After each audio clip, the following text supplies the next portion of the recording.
وجہ بے اطمینانی اور بے چینی کی، بے قراری کی گناہ ہے۔ اگر انسان گناہ سے توبہ کر لے، اللہ اس کے دل کو سکون اور قرار کی دولت عطا فرمائے۔ یا گناہ وہ کم کرے، گناہ کم سے کم کرنے کی کوشش کرے۔ ویسے بھی آج کل لوگ عبادت پر زیادہ توجہ دیتے ہیں، کثرت سے ذکر ہو رہا ہے، اذکار ہو رہے ہیں، عبادتیں ہو رہی ہے، ٹھیک ہے، اس کا انکار نہیں ہے، لیکن اللہ کے نزدیک کثرت عبادت سے بڑھ کر اگر کوئی عمل ہے، نیکیوں کی کثرت اور عبادت کی کثرت سے بڑھ کر اگر کوئی عمل ہے تو وہ گناہوں سے بچنا ہے۔ اس لیے کہ انسان گناہ سے اگر بچے تو اللہ تبارک و تعالی گناہ سے بچنا خود اتنی بڑی نیکی ہے کہ نیکیاں اس کا مقابلہ نہیں کر سکتی۔ مثال کے طور پر اللہ کے رسول صلی اللہ علیہ وآلہ وسلم فرماتے ہیں کہ اگر کسی مرد کی نظر کسی عورت کے حسن پر پڑے اور وہ اس تصور کے ساتھ نظر پھیر لے کہ اللہ دیکھ رہا ہے، اسی وقت اللہ اس کے سارے گناہوں کی مغفرت کر دیتا ہے۔ ایک گناہ سے بچنا کبھی کبھی سارے گناہوں سے مغفرت کا سبب بن جاتا ہے۔ اس لیے گناہ سے بچنا اللہ کے نزدیک بہت بڑی نیکی ہے۔ اسی لیے اللہ نے جب اپنی دوستی کا ذکر کیا، ولایت کا ذکر کیا، تو یہ نہیں فرمایا کہ ہم نیکوں کو ولی بناتے ہیں۔ کہیں پر پورا قرآن اٹھا کر دیکھ لیں، کہیں پر یہ نہیں کہ نیکوں کو ولی بناتے، نہیں، جہاں جہاں بھی ولایت کا تذکرہ ہے وہاں تقوی کا ذکر ہے۔ جیسا کہ قرآن کہتا ہے الا ان اولیاء اللہ لا خوف علیہم ولا هم یحزنون، ان کی پہچان کیا ہے؟ الذین آمنوا وکانوا یتقون، وہ ایمان والے اور تقوی والے ہیں۔ پھر ایک مقام پر فرمایا ان اولیاءہ الا المتقون، اللہ کے اولیاء تو متقی لوگ ہی ہوا کرتے ہیں۔ تو آخر نیک کو ولی کیوں نہیں، متقی کو ولی کیوں؟ ابرار اور متقی میں فرق کیا ہے؟ نیک اور متقی میں فرق کیا ہے؟ جو نیکی کرے وہ گناہ بھی کر سکتا ہے، لیکن متقی اس کو کہتے ہیں جو اپنے آپ کو گناہوں سے بچا لیا کرتا ہے۔ اسی لیے اللہ نے جب ولایت کا ذکر کیا تو ابرار کا ذکر نہیں کیا بلکہ تقوی کا تذکرہ فرمایا۔ میرے پیارے آقا علیہ السلام کے پیارے دیوانوں، اس لیے اگر بے چینی اور بے قراری سے بچنا ہے، دیکھیے میں یہ تو نہیں کہتا، نہ میرا مسلک یہ کہنے کی اجازت دیتا ہے کیونکہ ہمارا مسلک تو سراپا ادب ہے۔ میں یہ نہیں کہتا کہ ہاں حضرت آدم علیہ السلام سے خطا ہوئی، یہ نہیں کہتا، بلکہ میں یہ کہتا ہوں کہ وہ خطا اجتہادی تھی یا لغزش پیغمبرانہ تھی۔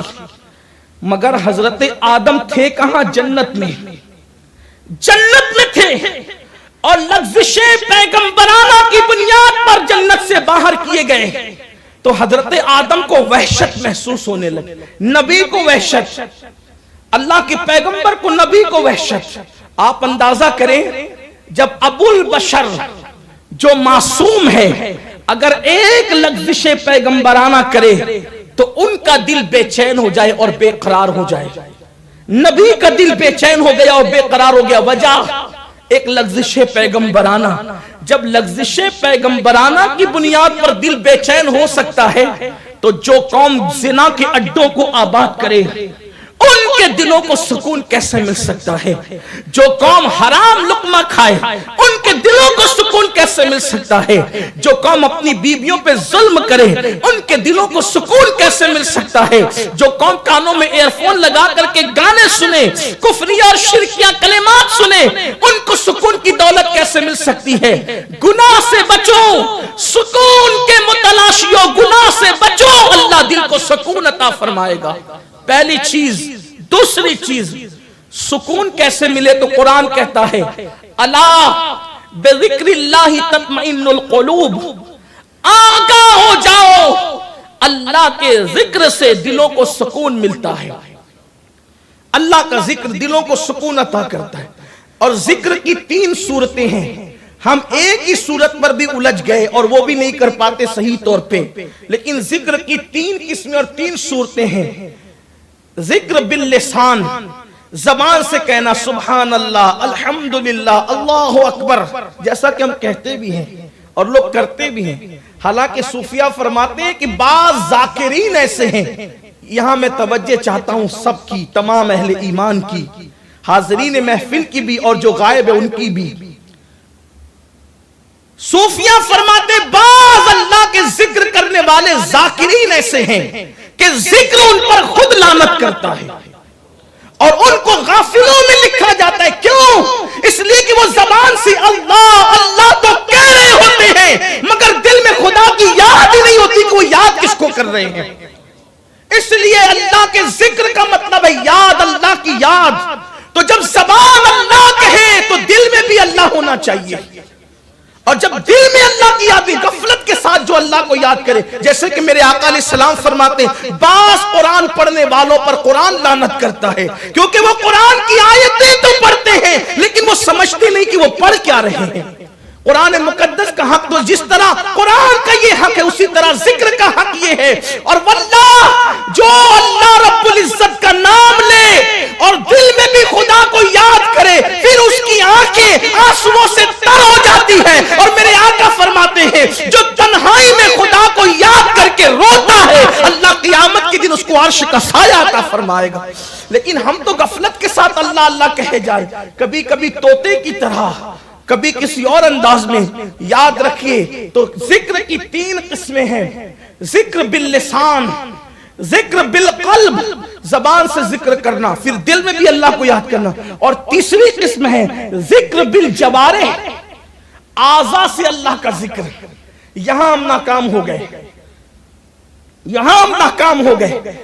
زبان پہ ذکر بھی ہے، ہاتھ میں تسبیح بھی ہے، بغل میں مصلی بھی ہے، مسجد میں 5 وقت کی حاضری بھی ہے، لیکن جب یہ 3 چیزیں ہوتی ہیں جب بندہ ذاکر ہوتا ہے، زبان سے ذکر، آپ نے سنا جو بھی آپ ذکر کریں، قلب سے ذکر، اللہ کی یاد دل میں ہونی چاہیے، اور ذکر بالجوارح یعنی کہ ذکر کرنے والا اپنی اعضاء سے، ہاتھ سے، پیر سے، آنکھ سے اللہ کی نافرمانی نہ کرے یہ سوچ کر کہ اللہ نے یہ اعضاء مجھے اس کی فرما برداری کے لیے دیا ہے، نافرمانی کے لیے نہیں دیا۔ وہ اعضاء کو بھی گناہوں سے روک لے تو گویا کہ اس کی اعضاء بھی اللہ کا ذکر کرتے ہیں، اور جب بندہ ایسے ذکر کرتا ہے تو زمین پہ وہ خدا کا ذکر کرتا ہے، عرش کی بلندیوں پر اپنی شان کے مطابق اللہ اس کا ذکر کرتا ہے۔ اسی لیے تو حضرت ابو ملیح رضی اللہ تعالیٰ عنہ فرماتے ہیں، حضرت شیخ ابو ملیح فرماتے ہیں جب وہ اللہ کا ذکر کرتے تھے تو مسکرا پڑتے تھے۔ لوگ کہتے تھے کیوں مسکرا رہے ہیں؟ وہ فرماتے ہیں کہ میرا اللہ مجھے یاد کر رہا ہے، میرا اللہ مجھے یاد کر رہا ہے۔ لوگ کہتے ہیں او ہو آپ کہہ رہے ہیں کہ میرا اللہ، آپ کو اللہ کیوں یاد کرے گا؟ کہا تم نے قرآن نہیں پڑھا؟ فَاذْكُرُونِي أَذْكُرْكُمْ، جو میرا ذکر کرتا ہے پھر میں اس کے چرچے کو بلند کرتا ہوں، اس کے ذکروں کو بلند کرتا ہوں، اس کے چرچے کرتا ہوں۔ اور پھر حدیث پاک میں ہے کہ جب تم انسانوں کی محفل میں مجھے یاد کرتے ہو تو میں فرشتوں کی محفل میں تمہیں یاد کرتا ہوں، تم زمین کی پستیوں میں مجھے یاد کرتے ہو، میں عرش کی بلندیوں پہ تمہیں یاد کرتا ہوں، اور اگر تم اکیلے میں مجھے یاد کرتے ہو تو پھر میں بھی اپنی شان یکتائی اور تنہائی کے ساتھ پھر تمہیں یاد کرتا ہوں جیسا کہ اس کی شان ہے۔ تو بندہ کتنا عظیم ہو جاتا ہے جب وہ اللہ کا ذکر کرتا ہے۔ لیکن قرآن کی آیت کہہ رہی ہے اللہ بذکر اللہ تطمئن القلوب، آگاہ ہو جاؤ اللہ کے ذکر سے دلوں کو سکون ملتا ہے۔ تو ذکر کی ایک تفسیر تو یہ ہو گئی، اللہ کا نام لینا، سبحان اللہ کہنا، الحمدللہ کہنا، اللہ اکبر کہنا، اور بھی جو عبادتیں ہیں، ریاضتیں، سب اللہ کا ذکر ہے۔ لیکن اہل عشق نے، اہل عرفان نے اس کی ایک تفسیر اور کی ہے۔ قرآن کہتے ہیں الا بذکر اللہ تطمئن القلوب، آگاہ ہو جاؤ ذکر اللہ سے، اللہ کے ذکر سے، ذکر اللہ سے دلوں کو چین ملتا ہے۔ تو یہ ذکر اللہ کیا ہے؟ حضرت عبداللہ ابن عباس سے پوچھا گیا ذکر اللہ کیا ہے، ذکر اللہ کا مطلب کیا ہے؟ تو ابن عباس کہتے ہیں ہوا محمد الرسول اللہ، کہ ذکر اللہ محمد کے ناموں میں سے ایک نام ہے۔ اس لیے حضور کا دامن پکڑنے سے بھی دلوں کو سکون ملتا ہے، حضور کی یاد کرنے سے بھی اسی لیے تو کہنے والے نے کہا ہے جب کہیں سے بھی نہیں ملتی ہے سکون کی دولت، تیرے دیوانے تیری محفل کو سجا لیتے ہیں۔ تو دلوں کو چین حضور کا دامن پکڑنے سے بھی ملتا ہے۔ حضور علیہ السلام، اور چونکہ لوگ بے چین ہوتے ہیں اس کی وجوہات کچھ ہیں، مثال کے طور پر بے چینی کی ایک وجہ تو یہ ہے بیماریاں ہیں۔ آدمی بیمار ہوتا ہے تو بے چین ہو جاتا ہے. بیماری سے نجات کا خوبصورت ذریعہ میرے آقا علیہ السلام فرماتے ہیں کہ حضرت ابراہیم علیہ السلام نے مجھے تحفہ دیا اور وہ عرش کے خزانوں میں سے خزانہ ہے. اگر طبیب جس کو لا علاج بیماری قرار دیں، طبیب حالانکہ کوئی بیماری لا علاج نہیں ہوتی، لیکن طبیب جس کو لا علاج بیماری قرار دیں، اگر وہ بندہ روزانہ 60 مرتبہ یا 100 مرتبہ لا حول ولا قوت الا باللہ العلی العظیم پڑھے تو اللہ تعالیٰ اس بیماری سے بھی اس کو شفا عطا فرمائے. اللہ تعالیٰ اس بیماری، تو بیماری سے اگر نجات پانا ہے تو یہ لا حول شریف کو، اور بلکہ غموں کا علاج ہے. حدیث پاک میں آتا ہے کہ لا حول ولا قوت الا باللہ 99 بلاؤں کا علاج ہے، جس میں سے سب سے چھوٹی بلا رنج و غم ہے. تو جو شخص لا حول شریف کو لازم پکڑے اللہ اسے رنج و غم سے بھی بچاتا ہے، بیماریوں سے بھی بچاتا ہے. دوسری چیز، کبھی کبھی لوگ ان کا دل کسی ناجائز طرف لگ جاتا ہے. کسی کے حسن سے آنکھیں چار ہو گئی، کسی سے عشق ہو گیا، حالانکہ وہ عشق تو ہے ہی نہیں، وہ تو نفسانیت ہے جسے لوگ عشق کہتے ہیں. افیئر ہو گیا، ناجائز تعلقات ہو گئے. اب بستر پہ پڑا ہے تو بے چین ہے، کاروبار میں لگائے تو بے چین ہے، ادھر لگائے تو بے چین ہے، ادھر لگائے تو بے چین ہی بے چین ہے. پھر کبھی کبھی خودکشی ہو جاتی ہے، کبھی کبھی ٹرین کی پٹریوں کے نیچے لوگ آ جاتے ہیں، کبھی لوگ زہر کھا لیتے ہیں، کبھی لوگ پھانسی لے لیتے ہیں. پہلی بات تو یہ ہے کہ لوگ کسی سے دل کیوں لگاتے ہیں، لوگ کسی سے دل کیوں لگاتے ہیں. اور یاد رکھنا یہ دنیا اتنی بے وفا ہے کہ یہاں وفا کا تو تصور ہی نہیں. یا چند وجود ایسے ہیں جہاں پر جنہیں اللہ تعالیٰ نے وفا کے لیے خاص کر لیا ہے، باقی دنیا وفا کا نام نہیں. بے وفاؤں کی منڈی ہے جسے دنیا کہتے ہیں، اور لوگ انہی سے دل لگاتے ہیں. حیرت کی بات یہ ہے لوگ بے وفاؤں سے دل لگاتے ہیں جو تمہیں بے چین اور بے قرار کر دیتے ہیں. آؤ اگر سکون کے متلاشی ہو اس سے دل لگائیں. دنیا کا وہ ناجائز محبوب یاد آئے تو سکون میں بھنگ ڈال دے، سکون کو کرکرا کر دے، سکون کو بے چینی میں تبدیل کر دے. لیکن آؤ ہم دعوت دے رہے اس محبوب کی عشق اور محبت کی طرف کہ اگر وہ غموں میں یاد آ جائے تو انسان کے غم خوشیوں میں تبدیل ہو جائے. ان کے نثار کوئی کیسے ہی رنج میں ہو، جب یاد آ گئے ہیں سب غم بھلا دیے. تڑپانے والوں کو کیا محبوب بنا رکھا ہے، آؤ اس کو محبوب بنائیں جس کی وجہ سے تڑپتے ہوئے دلوں کو قرار نصیب ہو جائے. اور اگر ان کی یاد میں تڑپے تو وہ تڑپنا بھی عبادت ہو جائے، اور بندے کو اس تڑپ میں وہ مزہ آئے کہ استاد زمن کی طرح یوں تمنا کرنے لگے کہ دم اضطراب مجھ کو جو خیال یار آئے، میرے دل میں چین آئے تو اسے قرار آئے، اور میرے دل کو درد الفت وہ سکون دے الہی، میری بے قراریوں کو نہ کبھی قرار آئے. ان کے عشق میں بے قرار ہونے کا مزہ پوچھنا ہے تو ویسے کرنی سے پوچھو. ان کے عشق میں بے قرار ہونے کا مزہ پوچھنا ہے تو بلال حبشی سے پوچھو. ان کے عشق میں بے قرار ہونے کا مزہ پوچھنا ہے تو جناب خباب و خبیب سے پوچھو. واللہ ادھر انسان بے قرار ہوتا ہے اور ادھر مصطفیٰ کریم کا دیدار نصیب ہوتا ہے. وہ کیسی بے قراری کی لاج رکھتے ہیں. مجھے یہاں ایک بات یاد آ رہی، کاش ہندوستان میں لاکھوں کی تعداد میں مسلم نوجوان ہیں، کسی اپنے جیسے غدار یار سے دل لگانے کی بجائے اس پیارے کریم سے دل لگاتے جس نے عالم ارواح سے لے کر دخول جنت تک ہمارے بال بال پہ احسان کیا ہے.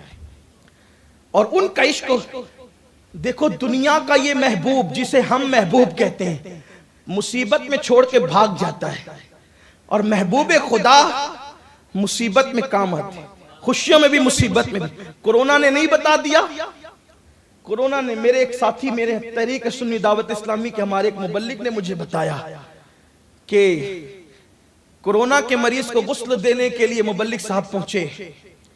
اللہ ہمارے مبلغین کو بھی چاہے وہ بہتر جزا دے کہ یہ وہاں انہوں نے کام کیا کہ جہاں اور لوگ رکے، اور جن لوگوں نے بھی اور کیا اللہ انہیں اس کی برکتیں نصیب فرمائے.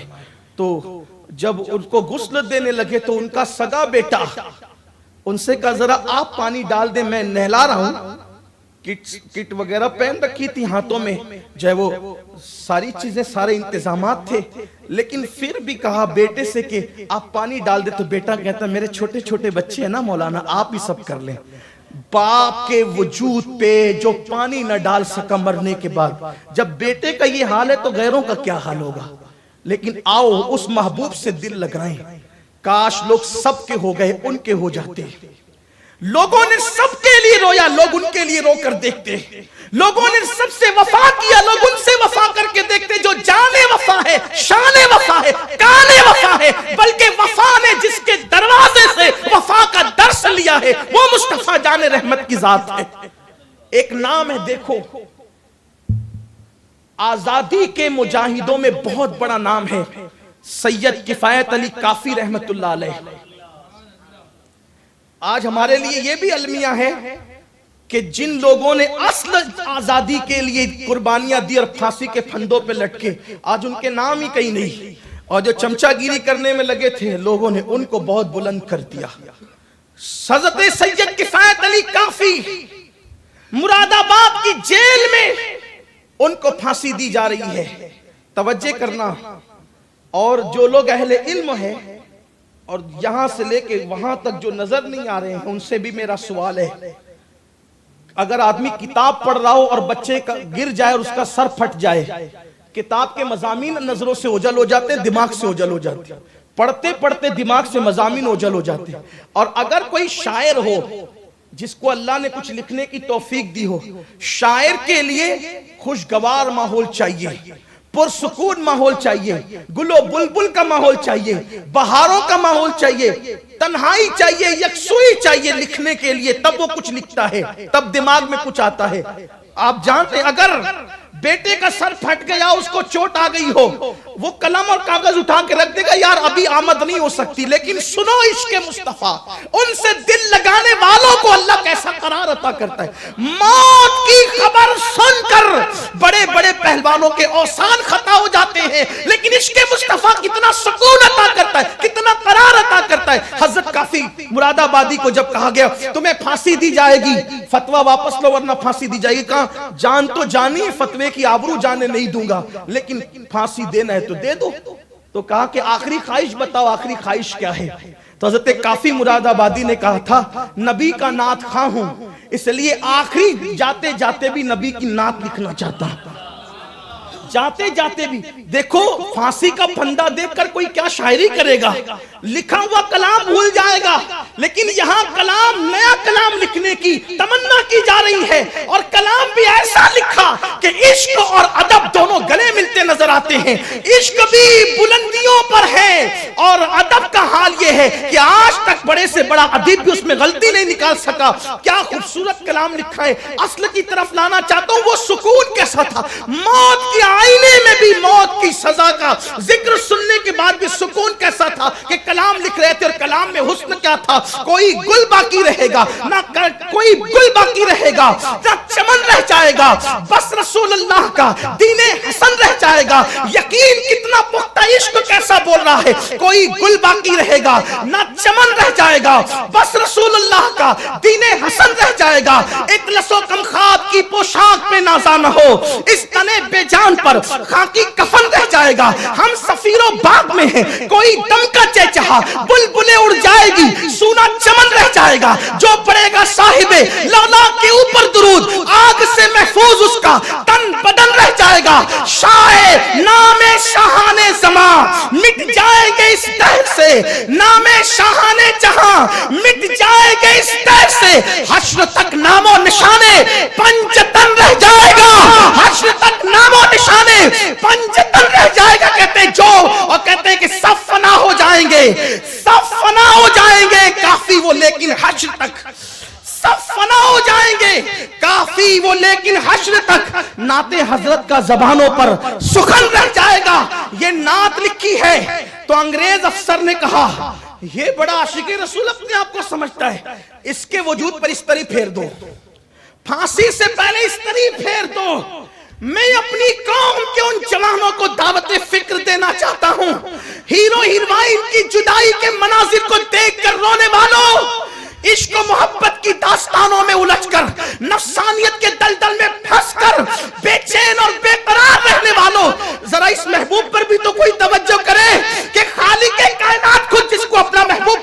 ہے، جس سے محبت کرتا ہے، جس سے پیار کرتا ہے، جس کے لیے قبلہ بدل دیتا ہے۔ اللہ اکبر! میرے کریم آقا کی محبت کس قدر انسان کو سکون کی دولت، قرار کی دولت عطا کرتی ہے۔ انگریز افسر نے کہا پھانسی سے پہلے استری پھیرو۔ وہ دور تھا کوئلے کی استری کا، کوئلے بھرے گئے، انگارے لگائے گئے اور استری پھیری۔ جیسے کافی مراد آبادی کے جسم پر استری چلائی گئی، کیسے چٹکے ہوں گے، کیسے جلن ہوگی۔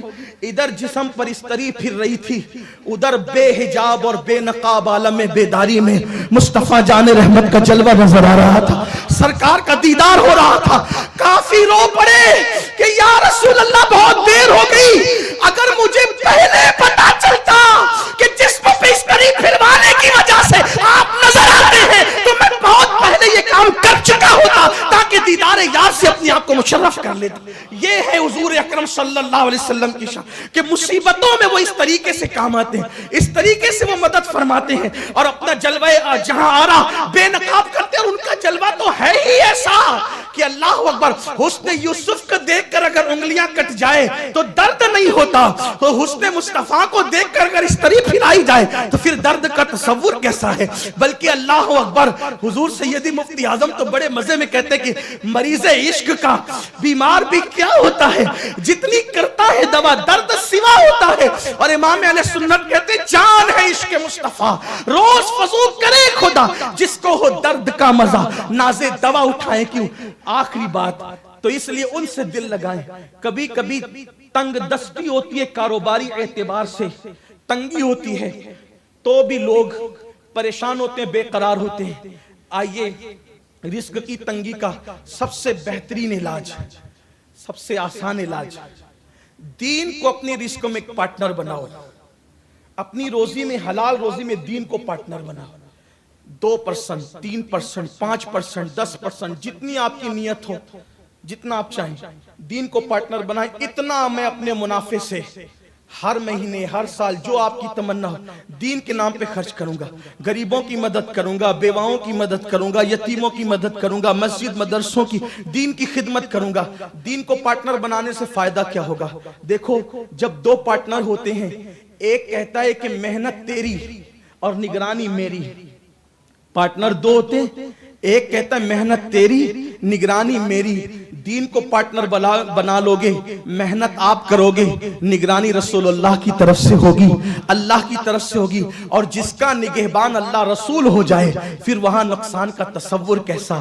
اور اگر تنگی رزق کا ہم شکار ہیں، تنگی رزق کا اگر ہم شکار ہیں تو اس کے لیے بہت خوبصورت جو وہ رزق کی تنگی سے نجات کا ذریعہ اور سبب جو ہے وہ حدیث پاک میں موجود ہے۔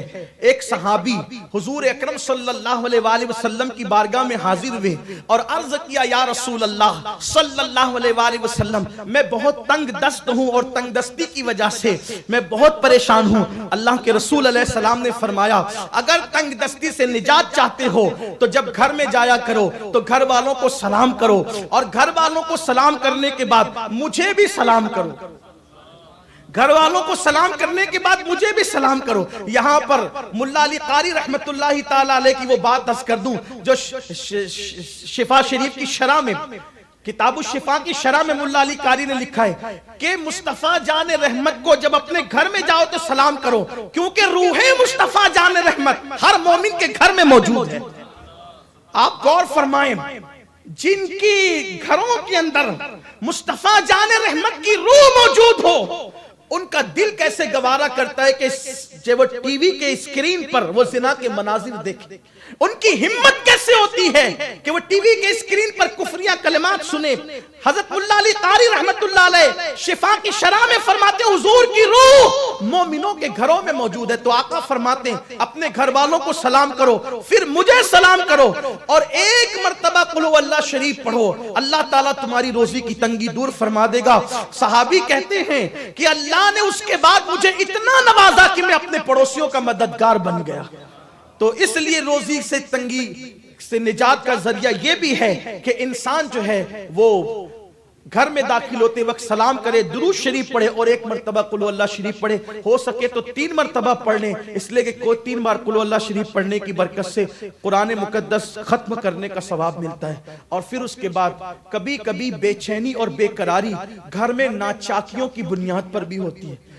باپ کی بیٹے سے نہیں جمتی، بیٹے کی باپ سے نہیں جمتی، بھائی کی بھائی سے نہیں جمتی، تو یہ ناچاکیوں کی وجہ سے ایسا ہوتا ہے۔ سیدی اعلیٰ حضرت امام احمد رضا خان محدث بریلوی فتاوی رضویہ شریف میں ناچاکیوں کا علاج لکھتے ہوئے بہت پیارا وظیفہ لکھتے ہیں، فرماتے ہیں جو شخص جمعہ کے دن 1000 مرتبہ یا ودود و نمک پہ پڑھ کے دم کر لے، اول آخر 10 مرتبہ درود شریف پڑھے اور ہفتے بھر وہ نمک گھر کے کھانے میں استعمال کرے، تو اللہ گھر والوں کے درمیان محبت پیدا فرما دے گا اور ناچاکیوں کو ختم فرما دے گا۔ لیکن اس نمک کی ہانڈی کو یا نمک کے برتن کو یا ودود پڑھنے کے بعد پھر زمین پہ نہیں رکھا جائے بلکہ اونچائی پہ رکھا جائے، اس کو زمین پہ نہیں رکھنا چاہیے، اس کا ادب کرنا چاہیے۔ امام اہل سنت فرماتے ہیں پھر جمعہ پڑھتا رہے اور یہی کرتا رہے۔ عورتیں بھی اس کو پڑھ سکتی ہیں۔ بہت ساری خواتین کہتی ہیں کہ جو ہے وہ یعنی کہ شوہر سے نہیں جمتی اور یہ حالات اور یہ معاملات ہوتے ہیں، اس لیے میری گزارش ہے کہ خواتین بھی اس کو پڑھ سکتی ہے۔